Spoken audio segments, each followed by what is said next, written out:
And we found out that you were getting close to publication as we met face to face, like the only time we got together with fellow believers this year, it seems like, at the Warriors retreat that Jamie Walden organized earlier this year. And we started talking about our forthcoming book and your forthcoming book, and found out that we were covering a lot of the same territory, but from different directions. You've got a really interesting take on things, and I want to first, I guess, lay the groundwork with some terms here, some terminology, as we look at what this spiritual war is all about, the usurpation of Adam's dominion on planet Earth. First of all, what is the significance of the term sons of God as it relates to the spirit realm, but also as it relates to humans? Well, sons of God is a very important term in the Bible. Most of us, your audience, surely knows that sons of God refers to the angels. The Septuagint renders sons of God as the angels. And so in the Old Testament context, we're talking about a group of beings, a class of beings that are very ancient, exceedingly ancient, that pre-exist us. And these beings are referred to as the sons of God. Interestingly, though, in the New Testament, the term sons of God isn't just applied to these heavenly beings. It's also applied to those who believe in Christ, who are going to become sons of God, being, Jesus says, sons of the resurrection. So we're going to become like the angels, sons of God, through the power of the resurrection. And that really ties back into the core of the gospel, because we know that if you look at the genealogy of Jesus Christ, going all the way back through the antediluvian world to the patriarchs, all the way back to Adam, you have all of these sons who were the sons of earthly fathers, all the way back to Adam, who we're told is the son of God. So Adam was a son of God, created to be a son of God. And what you begin to realize, and what really struck me some years ago, was that the Bible is written in familial terms. It's talking about a family that mankind, Adam and Eve, were once a part of. And so that's how you get this union of sons of God from the Old Testament and the New Testament, because in the New Testament, we are given the power to become sons of God in Christ Jesus via the resurrection. So the application of that term is different in the Old Testament and the New Testament. It's not just because it's Hebrew in the Old Testament and Greek in the New, but the angelic realm considered the sons of God, the B'nai Ha-Elohim in the Old Testament, and our destiny as believers in Jesus Christ is to become like them in the resurrection. Is that got that straight? That's exactly right. And this is portrayed, I think, beautifully, and I highlight this in my book, in the parable of the prodigal son. Yes. In the parable of the prodigal son, on the surface, I believe that the parable of the prodigal son relates to Judah and Israel. But as you know, Derek, prophecy is multi-layered. It's multi-dimensional. It's often referring to two, sometimes three different things simultaneously. And that's the nature of prophecy. It's esoteric by design. It needs to be unpacked. And so the parable of the prodigal son, which is really an incredible story that Jesus tells, if you begin to understand what he's talking about, and it becomes clear what he's talking about later on the eve of his crucifixion, he kind of clarifies what he's talking about. But the parable of the prodigal son is the main protagonist of the story is a younger brother in this household, right? So there's this household, and there's this father who has this estate, and there's a younger brother, and he shares the estate with his older brother. He has a heritage. He has an inheritance. He has a birthright with his older brother in this household. And the prodigal son decides he wants his birthright. He wants his inheritance now. And of course, we all know the story. He goes out and he squanders it. That's why he's a prodigal. And he ends up becoming indentured to a swineherd, which is an archetype of Satan. And he's eating the slop of pigs, which is sin and carnality and the wages of sin, which is death.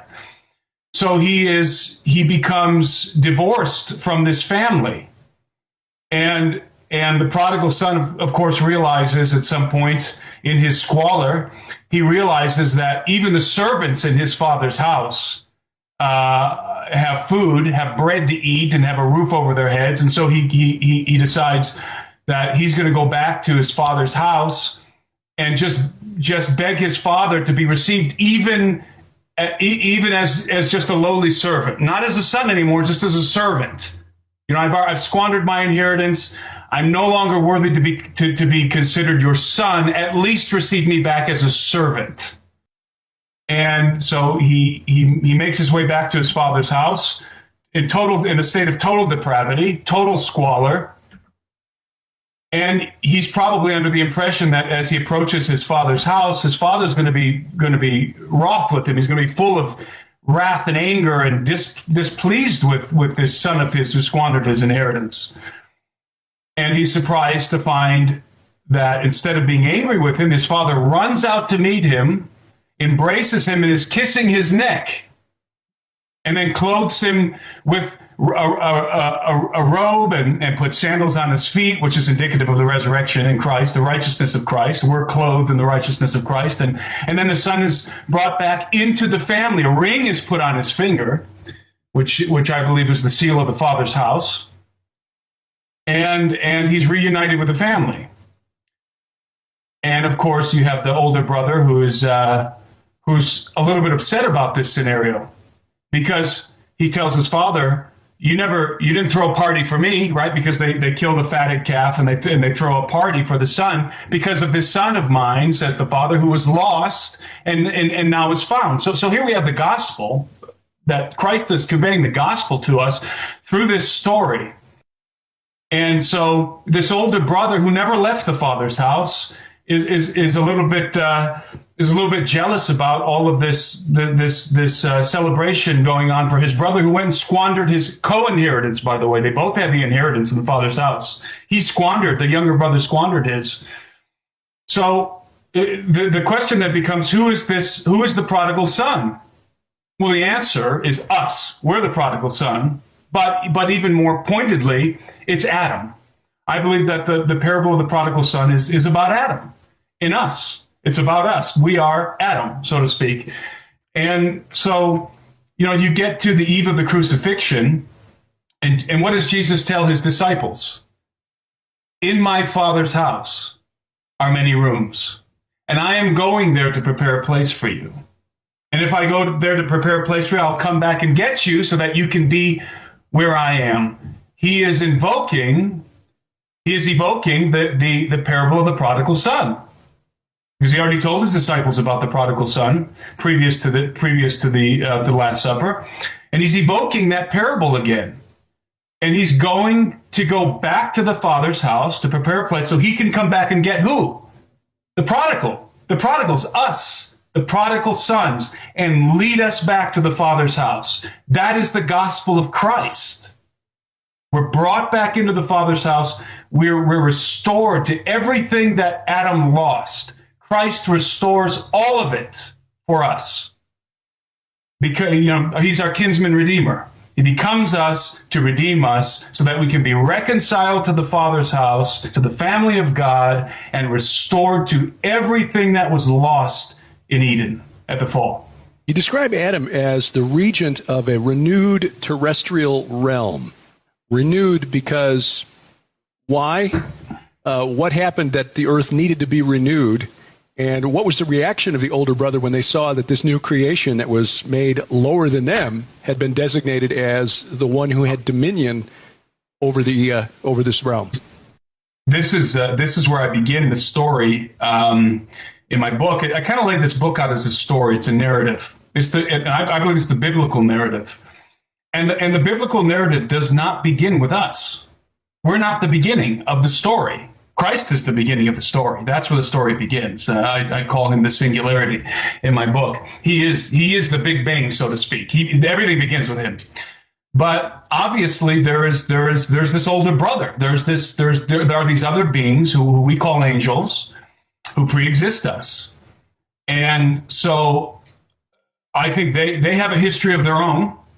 They did not come into creation with us. We know that that's the case because the Bible clearly says that they shouted for joy. The sons of God shouted for joy when the earth was created, it says in Job. And so they were there before we were created, before the earth itself was created. So they have a whole history of their own. I refer to this to this as a civilization, an exceedingly ancient civilization that preexists our own civilization, predates our own civilization. In fact, our civilization is derived from theirs. And so they preexist us, and so they must have a history of their own. And I believe that the Bible gives us clues as to some of the events that transpired before Adam was created on earth. And I believe that, and I traced this through the narrative of my book, that there was in fact there was a cosmic war that unfolded before Adam was created on Earth, and that it reaped unimaginable destruction in the solar system. You know, people refer to this as the pre-Adamic age. And you know, in my mind, there's a so-called pre-Adamic controversy. But how can there be a pre-Adamic controversy if you read the text of Scripture? Obviously, somebody predated us. Mm-hmm. And if that's true, and it obviously is, then that then infers a pre-Adamic age. And I think the Bible is very clear on that we were not the first by any means. To show up. We're not the first actors on the stage, so to speak. And so there's this whole history behind us. It's an unsung history. But again, I believe that the Bible, there's breadcrumbs of clues that are throughout the Bible of some very important things that transpired. And again, I believe that there was a great war that happened, and this was a rebellion, an insurrection against the kingdom of heaven. And some very interesting things happened, and very destructive things occurred as a result of this war, of this conflict. And it's in the aftermath of all of this massive insurrection and cosmic war. It's in the aftermath of that situation that Adam is created on Earth and given the title deed of planet Earth. So the Earth was renewed. Not created with Adam, but it was there before Adam was created, and then renewed, and then Adam was given the title deed, so to speak, of the earth, and mandated to have dominion on the earth. And as you said, you know, if we're the younger brother, if we're the new kids on the block, so to speak, in the cosmos, then that would. It's an amazing thing. It really is an amazing thing that God would create the human race, create Adam, and then give him dominion of planet Earth. That's really an incredible thing, and I talk about that in the book in great detail. And that's one of the things that we've learned from scientists over in recent years, especially, is that Earth seems especially finely tuned to support life, and especially human life. This is one of the aspects of your book that really excited Sharon and me as we were talking with you about this earlier this year, finding that we're in agreement on the existence of a pre-Adamic rebel. Sharon, I coined a term for it that I think is brilliant, calling the original rebel Prisoner Zero, who shows up in the very first verses of the book of Genesis. You delve into more specifics about the whereabouts of this pre-existing civilization. And here, before we run out of time for this episode, and I know we're only going to scratch the surface of this here, but I'm hoping to attract enough interest on the part of viewers to really get them interested in your book, because it's very well written. I think it's totally unfair that you look really great in safari shirts walking through the jungles of Peru, and then you can come home and sit down and write elegant prose like this. It's just, you know, you should be able to do one or the other, but doing both is just not really fair. Anyway, the pre-Adamic civilization, where was it? I mean, you place it amongst the entire solar system. What were the effects of the aftermath? And then let's get into the connection between ancient Edom, ancient Israel, and what they represent in this cosmic war. Well, I believe that the entire solar system was inhabited in the distant past. And I don't have any problem. In fact, one of the first things that I do in the book is we define some terms, and two of the first terms that I tackle are the terms extraterrestrial and alien. And I make the case in my book that the Bible fully encompasses both of those terms. And in fact, it necessitates, it infers both of those terms. The existence of angels is without question, these beings are extraterrestrial, which means that they're not of the earth. They weren't created here, and Adam, we're specifically told, was made of the substance of the earth. But we're not told that about the angels. They're evidently not made of the substance of the earth. They're from somewhere else. And so that then makes them, by definition, extraterrestrial. And so I believe that the planets in our solar system and potentially elsewhere were inhabited, were created, in fact, to support life. And they did, until this massive conflict that broke out in the universe and wrought, as I said, unimaginable ruin.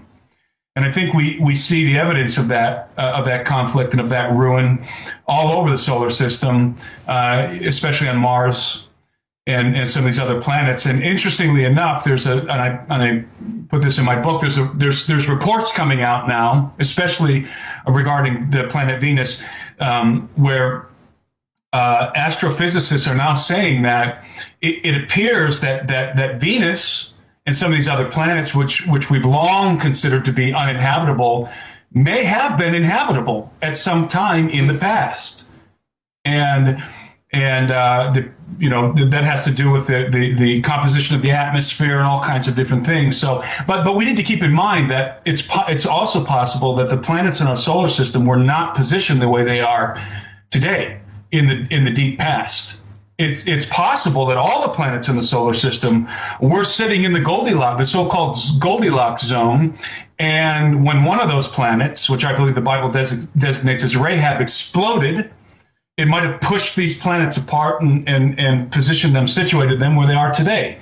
Or alternatively, it's also possible that each one of these planets had an atmosphere that a unique atmosphere that allowed for life to flourish, a different composition, a different kind of atmosphere than ours in the Earth, that either absorbed more light or refracted more of the sun's light and heat than the Earth. And so there's all kinds of scenarios in which we could imagine the solar system teeming with life. And I believe it was. I mean, look at the Earth. The Earth is teeming with life. The same creator that created the Earth and that created this panoply of life on planet Earth also created the heavens and the stars and the planets.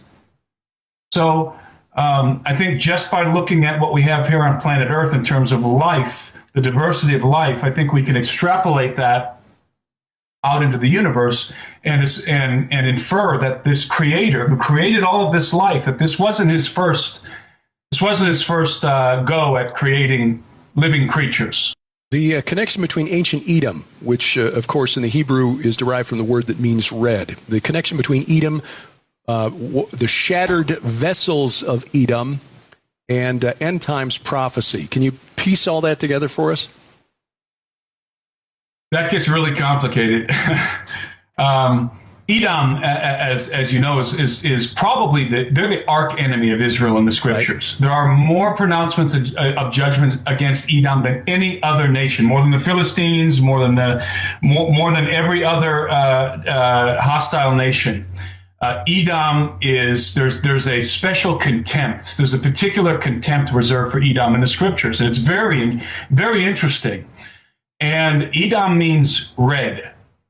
And it's derived from the name Esau, which also means red. And so you have this conflict between Jacob and Esau, Israel and Edom, which I believe is a reflection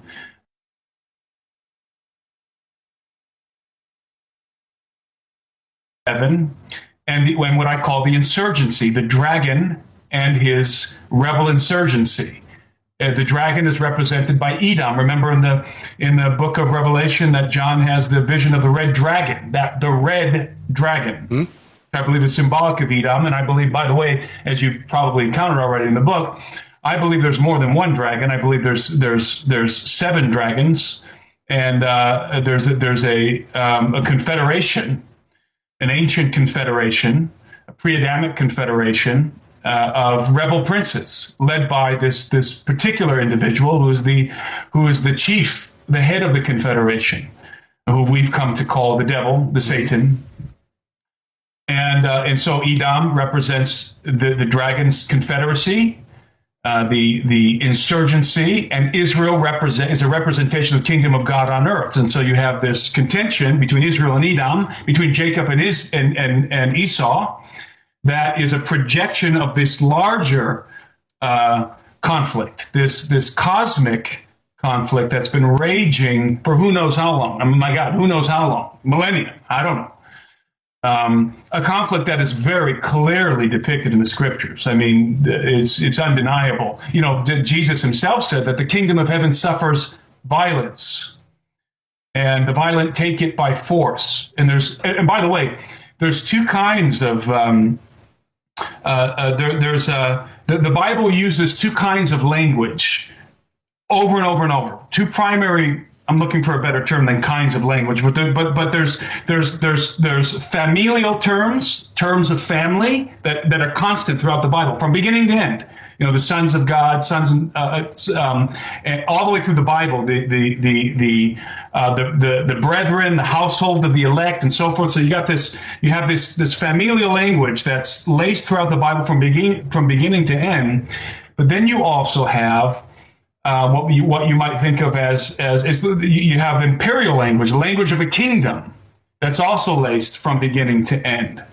And so, and it's very important to recognize that, because both of those things are very closely they're tied together, the family and the kingdom. Because I don't believe that everybody in the kingdom is part of the family. And that those who are part of the family, it's a very special situation, and which I unpack in the book. It's kind of a complicated thing, but well, again, I know we're only going to scratch the surface here, and with just a few minutes left on this video portion of the interview, we will continue this on my personal podcast, by the way, which you'll find linked from gilberthouse.org this coming weekend. This Dragon Slayer prophecy you refer to in the early portion of your book, Birthright, connects to all of this long war against this red dragon that you connect to ancient Edom, the land of the red. And for anyone who's ever been to Wadi Rum in Jordan, which was part of ancient Edom, you'll understand why the land was called red. It's like the remote parts of Utah that, in fact, where that stainless steel obelisk recently appeared. The Dragon Slayer prophecy, how does that connect into all of this? And again, what is the ultimate conclusion of this long war against this extra-dimensional, extraterrestrial enemy? Well, some people refer to that as the seed prophecy, but I call it the Dragon Slayer prophecy. It's, of course, referring to the prophecy that God pronounces to the serpent after the transgression in Eden, in which he tells the serpent that basically the seed of the serpent and the seed of the woman would be in conflict, that his seed would bite the heel, and that her seed would crush his head, and that's of course that really sets the pace and is one of the most important themes throughout the scriptures, that you're finding this continual conflict, this, like we were talking about, depicted in Israel and Edom. And I call it the Dragon Slayer prophecy because the prophecy revolves around this child that would be born of Eve, that would be born a human being, that would emerge from the womb of a human woman, and that this child would be destined to crush the head of the serpent, to slay the dragon, in other words, and And again, this prophecy wasn't uttered by a human prophet. This is a prophecy that's coming right from the lips of the Maker. And so the dragon is taking this prophecy really serious. He's got a big problem because he knows that at some point in time, a dragon slayer is going to emerge from the womb of a human woman, a daughter of Eve. And so he goes about for many thousands of years trying to foil this prophecy. It seems to be his chief occupation. He's got to somehow stop this prophecy from coming to fruition, because if he doesn't, the dragon slayer is going to be born. And once the dragon slayer is born, he's in big trouble. And so you can see in the Old Testament the dragon, Satan, trying to frustrate this prophecy at every turn. I mean, this is what he's doing from Genesis, all the way up through Daniel, all the way up to the New Testament. And of course, he's failing at every turn. And I think this is, all the way from Cain, by the way, he begins to put this in motion, this attempt to stop this prophecy. By the way, this prophecy is contingent on the concept of a birthright. So it's very complicated, but this prophecy is contingent on the birthright. Whose birthright? Our birthright, the birthright of Adam. And that's why, of course, Jesus comes and is born as a human being, and he comes through the virgin womb of a daughter of Eve, and the dragon, of course, tries to destroy him. First, he tries to tempt him and cause Jesus to defect from the kingdom, and when that fails, of course, he puts into motion this plot to kill him, which he didn't. I don't think he realized that by putting Jesus to death, he was actually hastening the fulfillment of this prophecy. And so, of course, Jesus rises from the grave, and just like the woman of the vision of the woman and the dragon, Jesus is caught up to heaven. He's resurrected, and now he's sitting at the right hand of the Father. So here, the devil has a real big problem now, because he's failed to foil this prophecy, what I call the dragon slayer prophecy. He failed to stop the coming of the Son of Man, this promised seed that will come through the womb of a daughter of Eve. And he can't even get at that seed anymore, because that Son of Man is now seated at the right hand of the Father, and he's waiting. He's waiting for the moment when his Father tells him, now is the time. And what does that mean? That means that the Son of Man seated at the right hand of the Father, when the Father gives him the directive, is coming back to the earth to crush the head of the dragon and to begin to reign on the earth and put an end to the at the very end, at the end of the age, put an end to the empire of the beast, crush the head of the dragon, and at Armageddon. And so that's why I call it the dragon slayer prophecy. Of course, the dragon isn't slain at the end. He's put in a pit, and he emerges again for a little bit one more time, but that's another story. Tim, you raised the issue of the concept, rather, of hyperdimensionality in the context of your book. We humans, you write, may have the fourth dimension concealed within our biology. What do you mean, and how does this relate to the supernatural war we're in? Well, for many years, I've been vexed by the concept of demonic possession. I've encountered it myself in Peru, and not that I was demon possessed, but I've had to quite literally handle people who were. In fact, I'll tell you very quickly, very, very, very quickly here. There was one incident in which I had a Brazilian street fighter staying in a place that I was renting in Peru, and he was rabidly demon possessed, and he had superhuman strength, and he was just unmanageable one night. And there was no question about it. The guy was demonized, and I didn't know what to do with the guy. He just punched out one of the other young guys that was staying in the compound that I was in, my compound in Peru, and I had to deal with this guy because he was creating a big problem for us at nighttime. And long story. I grabbed him and I threw him into his room. And it was not easy. I mean, the guy's, first of all, he's a Brazilian street fighter, and on top of that, he was demonized. I grabbed him and threw him into his bedroom, into his room that he was staying in, and he was, I didn't know what to do with him. And suddenly I had this thought that came into my mind to ask the Lord to put him to sleep. And I did.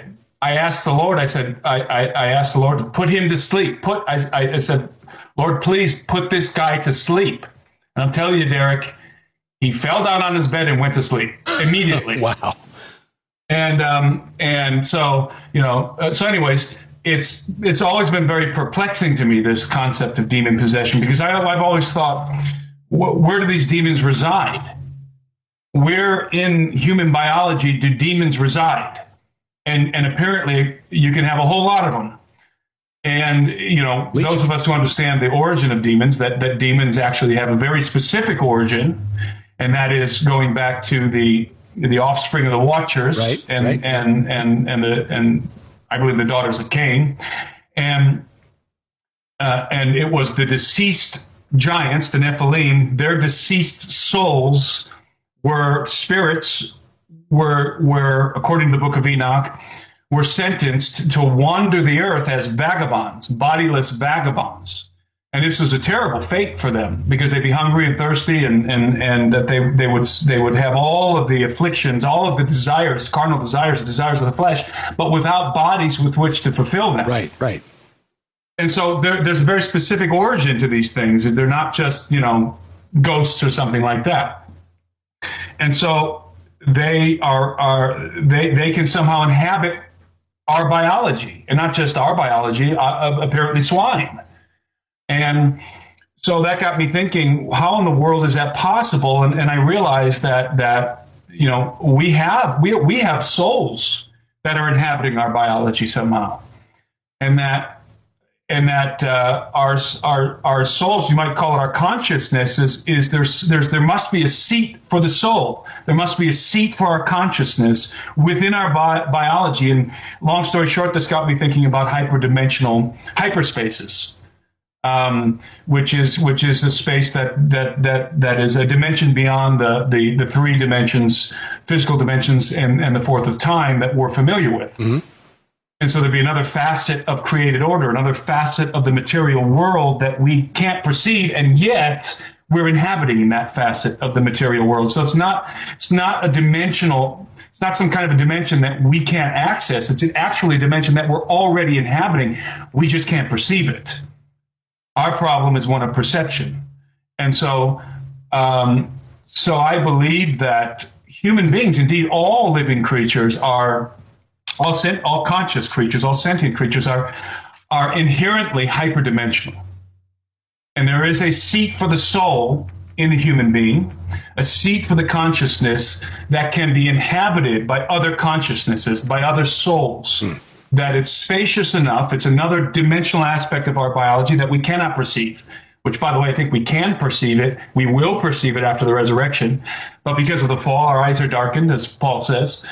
We have perceptual cataracts, and we cannot perceive the totality of created order, the dimensional totality of created order. I like that, perceptual cataracts. That's very, very appropriate. This war, as you point out, the reaction of the fallen realm, the Watchers, to the designation of Adam as the caretaker of this domain. What would they hope to gain by eliminating us? This is a very interesting topic that I spend a lot of time in the book unpacking, because I had a question. Again, a lot of what I write in this book began with questions percolating in my brain that I didn't feel like there were adequate answers to. One of the questions was, why did the Watchers do what they did? Yeah. Why in the world did they do that? I mean, these are beings who are in heaven, right? These are beings who are in the presence of God, who have everything that they could ever want, who are in this immortal state. and they leave all of that behind. They abandon all of that. They forfeit it to come here. And so it got me thinking, what were the motivations of the Watchers? And I list three primary motivations. I boil it down to three. And the first one, I think we all know, because it's apparent in the text in Genesis 6 and also in the book of Enoch and other extra biblical texts. The very, which I call the first cause of the fall of the Watchers, is lust, and there's no getting around it. And I mean, I get pretty graphic about it in the book. There's no getting around it. The first cause of the fall of the Watchers was lust. They looked on the daughters of Adam. They saw that they were comely, and they desired them. So you have lust, and they wanted to copulate and to take wives, and that's the second. So the first one is lust. The second one would be the desire to have wives and to produce offspring, to create their own families, because Adam was given he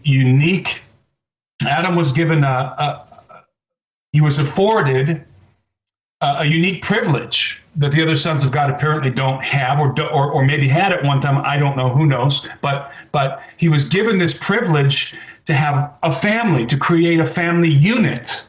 And that family unit was a reflection of the Father's family. And Adam was given this great, wondrous privilege. And he could have a wife, and between the man and the wife, they become one, and they can procreate new human beings who bore the image of God. And I talk a lot about the image of God. And this was a wonder among the other sons of God. So looking down at Adam, who's been bequeathed with the dominion of the earth, given the title deed of planet Earth, told to have dominion, and now he's allowed not only to have dominion of the earth, he's given a female counterpart and the privilege to procreate families. And the angels, the sons of God, are looking down at this. And then there's this third aspect, which is the aspect of dominion. Adam was given dominion of planet Earth. And this is one I think a lot of people miss. Adam was given dominion of the earth. And I believe that the Watchers envied Adam's wives and his ability to procreate families, but they also envied the dominion, his mandate of dominion that he had over the earth. And so you tie all those three things together: the lust, the wives and offspring, and then dominion of the earth. The Watchers were just boiling with envy. Envy of us, of mankind. Imagine that. I mean, I think that's fascinating. These beings, as I keep saying, these exceedingly ancient beings, intelligent beyond comprehension, they're envious of us, of Adam and his offspring, and so envious, in fact, so jealous, so desirous of what we have, that they forfeit what they had, knowing it was going to be a massive transgression. I mean, they made an oath with each other, according to the book of Enoch. They bound themselves by mutual implications because they realized what we're about to do, we're going to get in big trouble. But they were so desirous, so envious of us that they did it, that it was worth it to them to take this immense risk. And then of course, we all know the story. They came down to Hermon and then descended into the plains and began to accomplish their desires. And so I believe that they did exactly what they wanted to do. They took wives, they copulated with them, and they procreated offspring. But they did something else that I think most people miss. Not only did they procreate offspring, I think they ensured that their offspring would usurp the dominion of Adam on earth.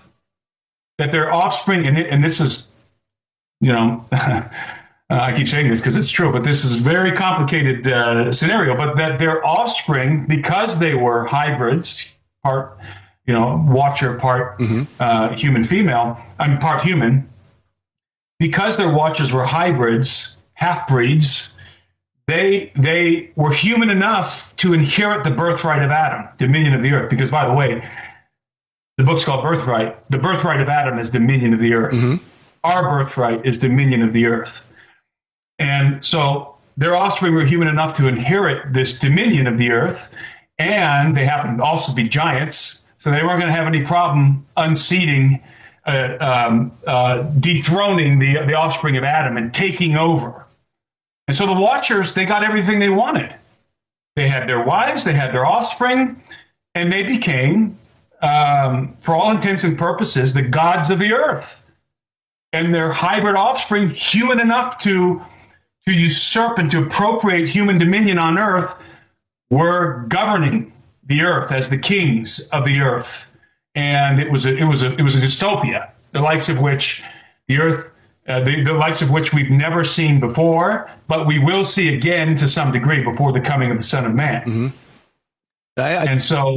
I was going to say, I think that you're tracking exactly with what Sharon and I took the book Veneration, which was all about this war and the attempt by the fallen to replace humanity as the dominant species on Earth with their children, which are the half divine, half human hybrid.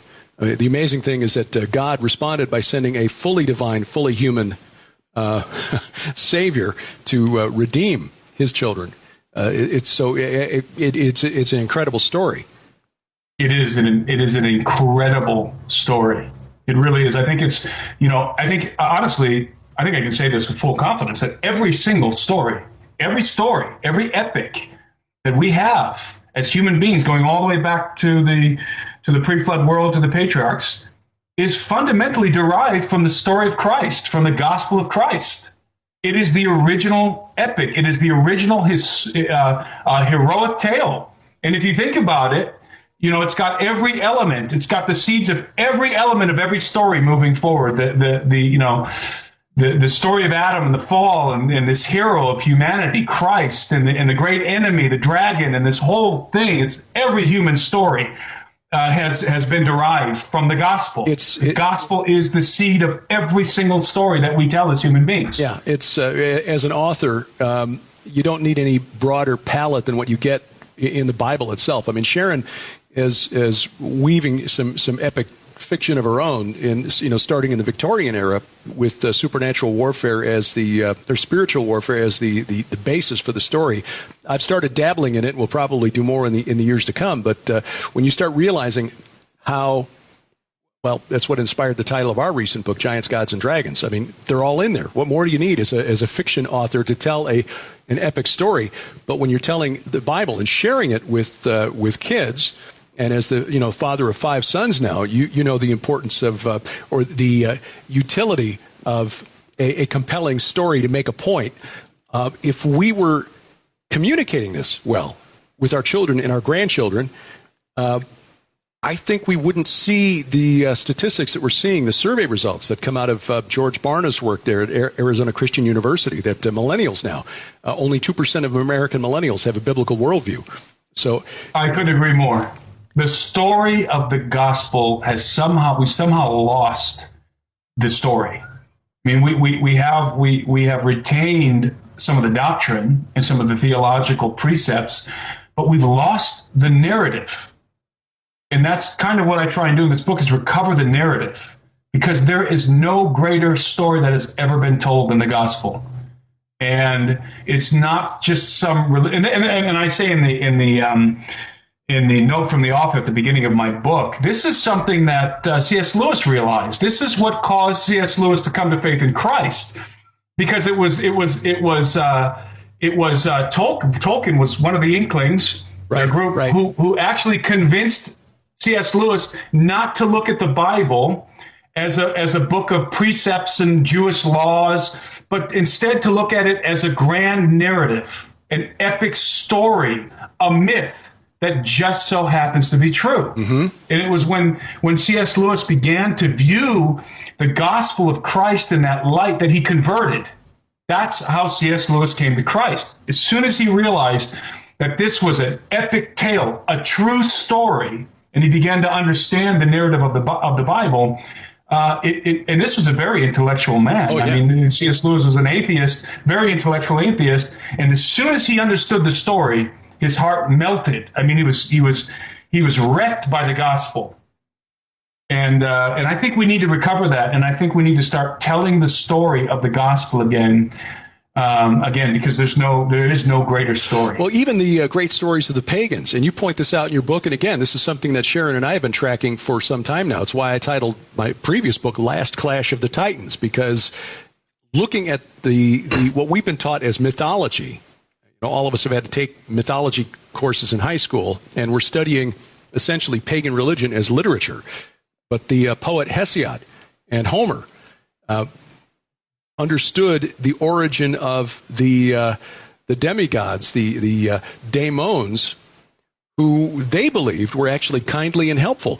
And when you understand what Hesiod and Homer were writing about, you realize that they were just telling a, forgive the term, but a bastardized version of what had happened in Genesis chapter 6. Precisely. And, it makes sense that everybody's telling the same story, because we know that there was one family in a post-flood context who was keeping all of these stories and transmitting them. That was Noah and his sons. And then, of course, we have the Babel incident and everybody dividing and different languages. And so you have the seeds of the same story going all over the earth. And everybody's telling the story now from a pagan perspective. And, of course, everybody was pagan at the time. There was no Israel yet. There were no Jews. But they were that's exactly the right term, is they were the story was getting bastardized, and intentionally so, by the enemies of God, and twisted and adulterated to the point where the bad guys were now the good guys. In fact, if you look at all of these the myths regarding the flood or the great cataclysm and the gods who descended and so forth, almost in every single case across the board. I mean, from the all the way from the Sumerians to the Peruvians to the Inca, all over the earth, the Aztec, everywhere, all over the earth, the bad guys are suddenly the good guys, and the good guys are the bad guys. And there's only one. There may be a couple more, but there's really only one narrative that stands out that contradicts that, and it is the biblical. It's the Hebrew narrative. The Hebrew narrative stands out like a sore thumb, because the Hebrew narrative is saying, no, the Golden Age really was not a very good time. The Golden Age was a very bad time. Mm-hmm. Everybody else is saying the Golden Age was this wonderful thing that happened on planet Earth, and everybody wants to return to the Golden Age. But the Hebrews are saying that the Golden Age was a time of rebellion, was a time of bloodshed and violence and debauchery that resulted in judgment. And they almost stand alone in that narrative. I mean, a lot of cultures say that this Golden Age, that the people became evil and eventually, they had to be destroyed but in almost every case, the civilizers, the gods, are seen are painted in a very good light, and they're benevolent, they're Promethean, and except for the biblical narrative, these are rebels, these are defectors from the kingdom of heaven, the Watchers, who came down and transgressed. And again, the biblical narrative almost stands all by itself. In contradicting this narrative of the Golden Age. Oh, absolutely. And just even the cosmology of the Hebrews, in that their God, Yahweh, was the only one among ancient Mesopotamian religions who pre-existed everything and spoke all things into existence. All of the other gods from ancient Mesopotamia to Greece to Rome, the Egyptians, et cetera, evolved from some primordial chthonic type gods, earth and sky, who then created or were the progenitors of the first generation of gods, who then created the second generation of gods, and so on. There was only one. And isn't it ironic that the skeptics and the atheists will point to the Bible and say, because it's tracking the same stories that we get from ancient Akkad and Sumer and Babylon, they must have copied their religion from the... Exactly, yeah. Yeah, except for all of this stuff here that we just discussed, and the fact that it is remarkable. And when you view the Bible in this light and realize what an amazing story it is, and you just like a director with the skill of a Peter Jackson to actually put this to film, because if kids understood what was in it and what this story is leading to, and then realize that, hey, and guess what? We're here like on about page 450 out of this 500-page book. We're in the middle of the story.